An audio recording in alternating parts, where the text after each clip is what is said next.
This is the machine gun 7.62 millimeter M60.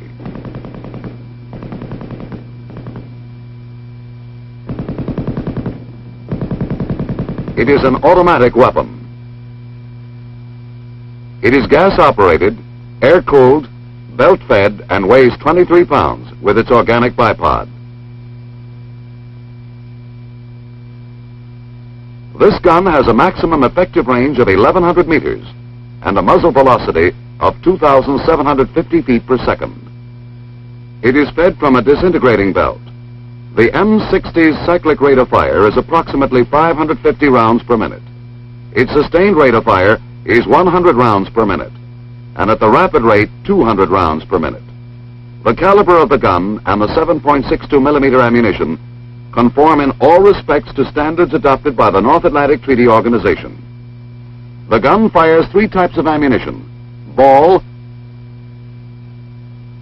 tracer, and armor-piercing. It is linked for field use in a ratio of 4 ball, 1 tracer. The gun is normally fired from a bipod, as here, or a tripod mount. But it can be fired from the hip, on the move, and in close quarters. The bipod provided for the machine gun M60 is held in place by the flash suppressor. The bipod legs are unfolded by pulling them rearward and lowering them. They automatically lock.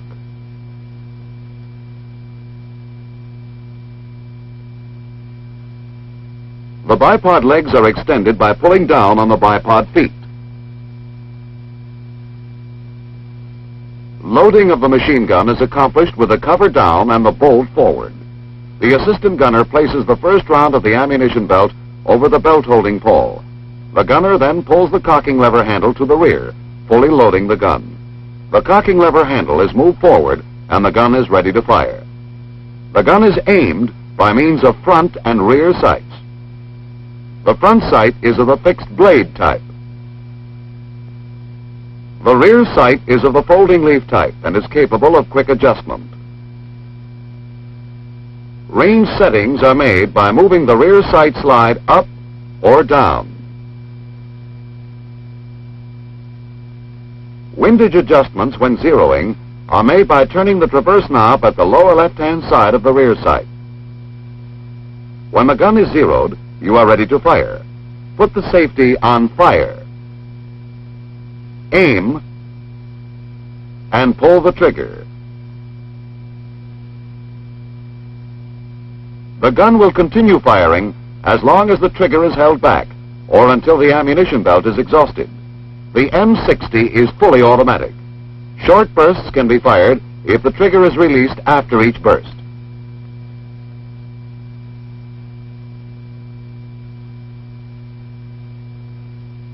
When the trigger is released, if the ammunition belt is not exhausted, the bolt will remain to the rear. With the bolt to the rear, the gun is cocked and ready to be fired.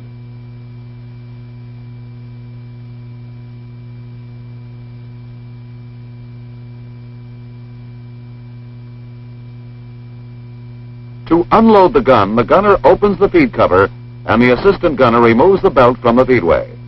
Close the feed cover and let the bolt move forward by pulling the trigger. If all of the ammunition has been fired, the bolt will be forward. The chamber will be empty. Before reloading, the gunner raises the cover, knocks the remaining link from the feed plate, pulls the bolt to the rear, closes the cover, and allows the bolt to go forward. He then reloads.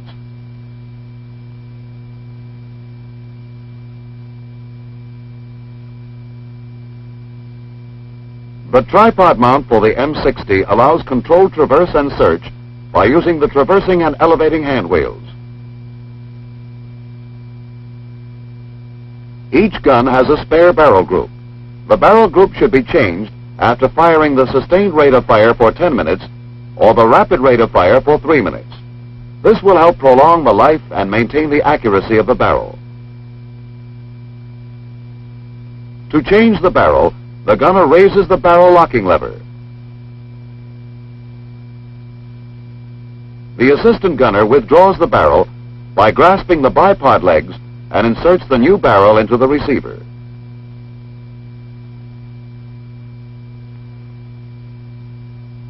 Now the gunner lowers the barrel locking lever. The barrel change is completed. Barrels are changed in a matter of seconds. Frequent changes avoid overheating of the barrel and increase the effective sustained fire capability of the gun. Saving your barrel may save your life.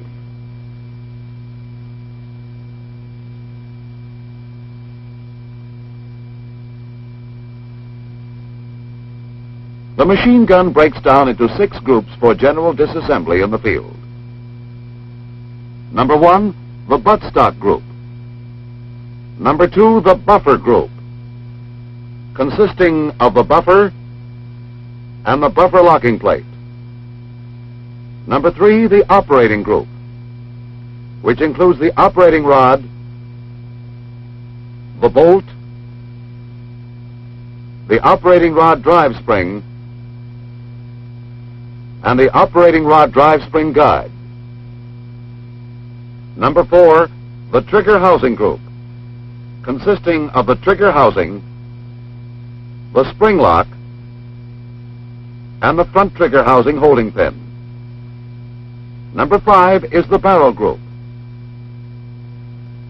which includes the barrel socket, the barrel, the gas cylinder, the bipod, the flash suppressor, and the front sight. Number 6 is the receiver group, with the barrel locking lever, the rear sight, the feed cover, and the feed plate. In general, many parts of the groups have been designed to be replaced as complete assemblies. This should make repairs of individual parts by using units almost unnecessary. We shall now see how the M60 functions. Each time a cartridge is fired, the parts of the machine gun move in a given sequence and perform definite jobs. This is known as the cycle of functioning. For instructional purposes, this cycle will be divided into 8 steps.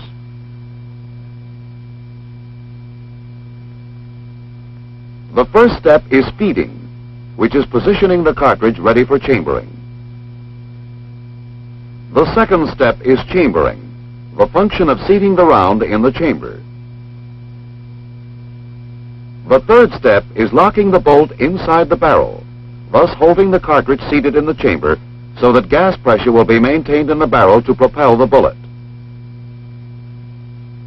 The fourth step is firing, ignition of the primer of the cartridge in the chamber. Step 5 is unlocking the bolt from the barrel. Step 6 is extraction of the empty cartridge case from the chamber. In Step 7, the empty cartridge case is ejected from the gun. And Step 8 is cocking. These 8 functions happen one after another and so rapidly as to be almost simultaneous. The cyclic rate of fire of the M60 machine gun is approximately 550 rounds per minute.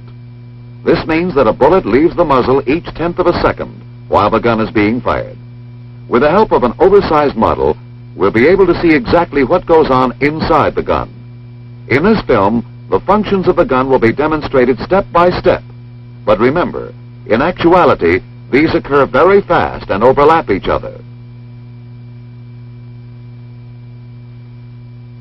This is the belt holding pawl on the feed plate. Feeding begins when the first round is positioned over the pawl. The purpose of the pawl is to prevent the rounds from falling out of the feedway.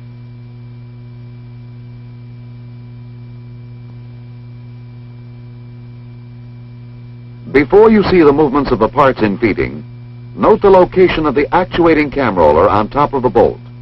As the bolt moves, the roller moves. As the bolt is moved rearward, the actuating cam roller moving in the feed cam forces the feed cam to move to the left, and the feed cam lever and belt feed pawls to move to the right. As the feed cam lever and the feed pawls move to the right, they pull the first round with them, and position it in the feed plate groove. The first round is now in front of the bolt and directly behind the chambering ramp.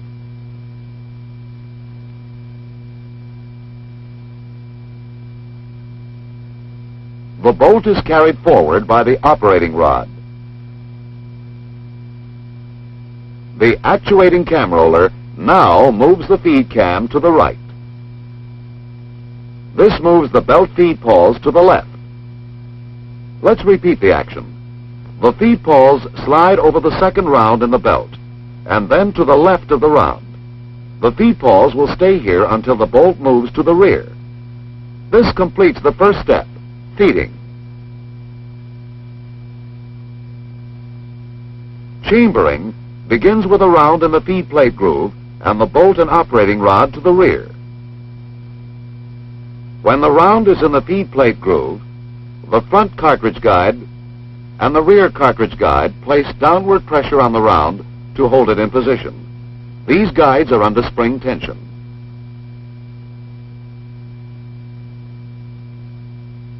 The rear end of the front cartridge guide will block the forward movement of the belt link. To chamber a round, the trigger must be pulled. First, though, let's see how the trigger and sear operate. When the safety is placed in the safe position and the trigger pulled, it will prevent the rear of the sear from pivoting downward.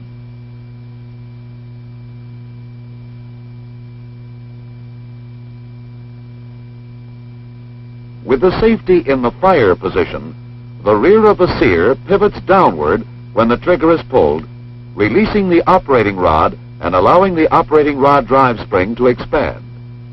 When the trigger housing group is properly attached to the gun and the trigger pulled, the sear disengages from the sear notch. The operating rod, driven by its expanding spring, starts forward.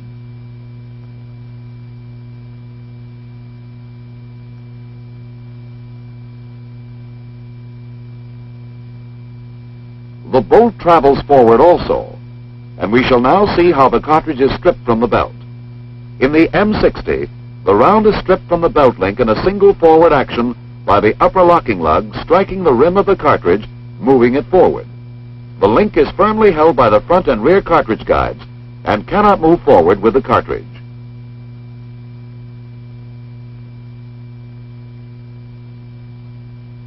The nose of the round is guided down into the chamber by the chambering ramps.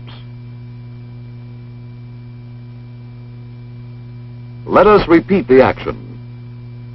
The ramps guide the round downward toward the chamber.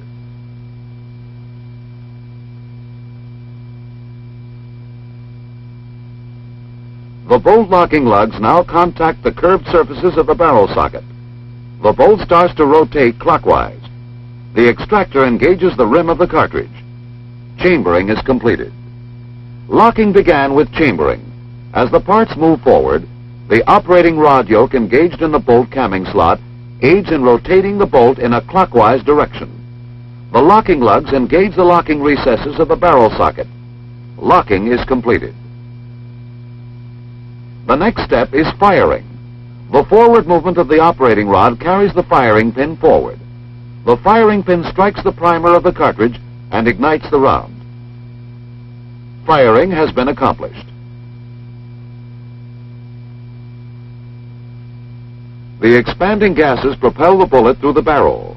When the bullet passes the gas cylinder port, gas moves from the barrel through the gas port into the gas cylinder. Here it enters the piston through the ports in the collecting ring. The gas expands and forces the piston to the rear.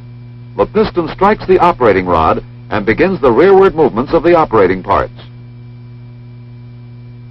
The expanding gas moves through the front gas cylinder nut in the gas cylinder extension. Excess gas escapes at the bleeder hole.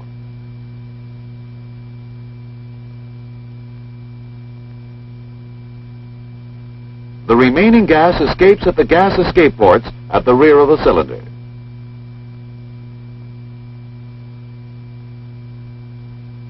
Unlocking begins with the rearward movement of the operating rod.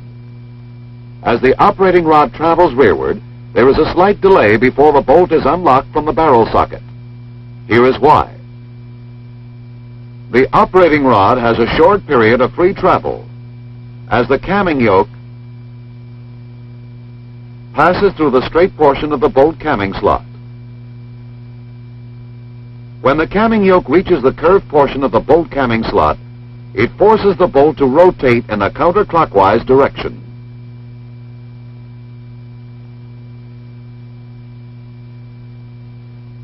The bolt locking lugs and the locking recesses of the barrel socket are at such an angle that counterclockwise rotation of the bolt during unlocking permits a slight rearward movement. The now tightly seated cartridge case is loosened in the chamber. This prevents the extractor from tearing through or slipping over the head of the cartridge case. The operating rod overcomes the resistance of the bolt.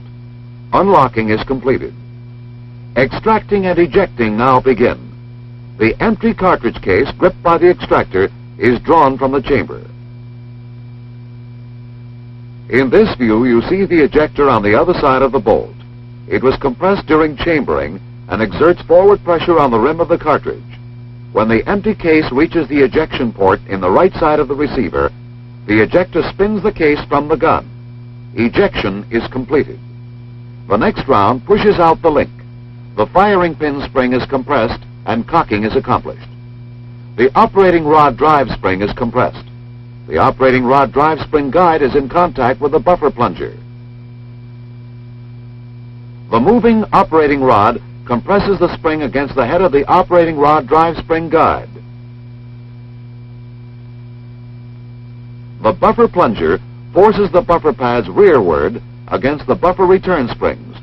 The buffer pads expand against the buffer tube body.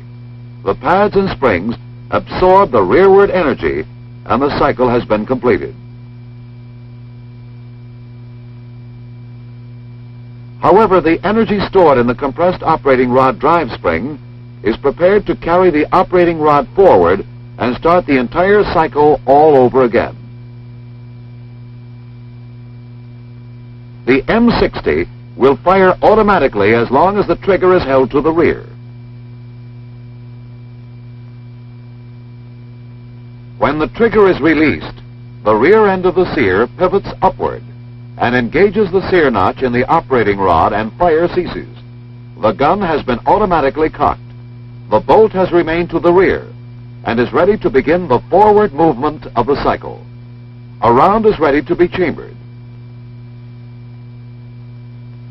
The machine gun 7.62mm M60 is easy to load. It is easy to unload.